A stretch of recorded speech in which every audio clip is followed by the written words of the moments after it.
ॐ नमो नारायणाय।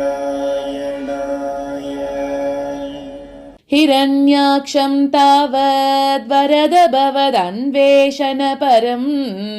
चरन्तं सांवर्ते पयसि निजजङ्गापरिमिते भवद्भक्तो गत्वा कपटपटुतिर्नारदमुनिः शनैरुचे नन्दन्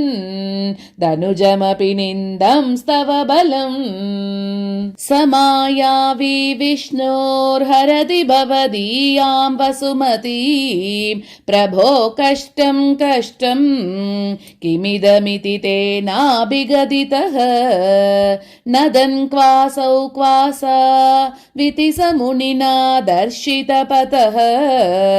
भवन्तं सम्प्रापत् धरणिधरमुद्यन्तमुदकात् अहो आरण्योऽयं मृग इति हसन्तं बहुतरैः दुरुक्तैर्विद्यन्तं दितिसुतमवज्ञाय भगवन् महीं दृष्ट्वा दंष्ट्रा शिरसि चकितां स्वेन महसा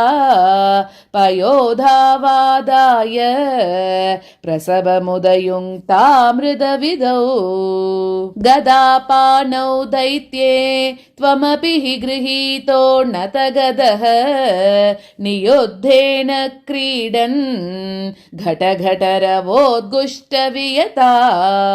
रणालोकौत्सुक्यान् मिलति सुरसङ्गे धृतममुं निरुन्ध्या सन्ध्यातः प्रथममिति दात्रा जगदिशे गदोन्मर्दे तस्मिन् तव खलु गदायां दितिभुवः गदागाधात् भूमौ झटिति पतितायामहह भोः मृदुस्मेरास्यस्त्वं धनुजकुलनिर्मूलनचनं महाचक्रं स्मृत्वा करभुवि ददानोरुरुचिषे ततः शूलं काल प्रतिमऋषि दैत्ये विसृजति त्वयि चिन्तत्येन करकलितचक्रप्रहरणात् समारुष्टो मुष्ट्या सकलु वितुदं स्त्वां समतनोत् गलन्माये मायाः त्वयि किल जगन्मोहनकरीः भवच्चक्रज्योतिः कनलवणिपातेन विदुते ततो मायाचक्रे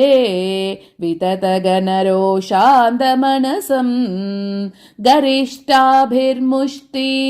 प्रकृतिभिरभिघ्नन्तमसुरं कराग्रेण स्वेन श्रवणपदमूले निरवधिः महाकायः सोऽयं तव करसरोज प्रमथितो गलद्रक्तो वक्त्रात् अपतदृशिभिः श्लाघितहतिः तदा त्वामुद्धाम प्रमदभरविद्योतिहृदयाः मुनीन्द्रासान्द्राभिः स्तुतिभिरनुवन्नध्वरतनुम् त्वचिच्छन्दो रोमसपि कुशगणश्चक्षुषि कृतं चतुर्होतारोऽङ्ग्रौ सृगभिवदने चोदरयिडा ग्रहाजिह्वायां ते परपुरुषकर्णे च चमसः विभो सोमो वीर्यं वरदगलदेशेऽप्युपसदः मुनीन्द्रैरित्याधिस्तवनमुखरैर्मोदितमनाः महीयस्यामूर्त्या विमलतरकीर्त्या च विलसन् स्वधिष्ण्यं सम्प्राप्तः सुकरसविहारी मधुरिपो निरुन्ध्यारोगं मे सकलमपि वातालयपते। നാരായണ അഖില ഗുരോ ഭഗവൻ നമസ്തേ. സർവത്ര ഗോവിന്ദനാമ സങ്കീർത്തനം. ഗോവിന്ദ ഗോവിന്ദ.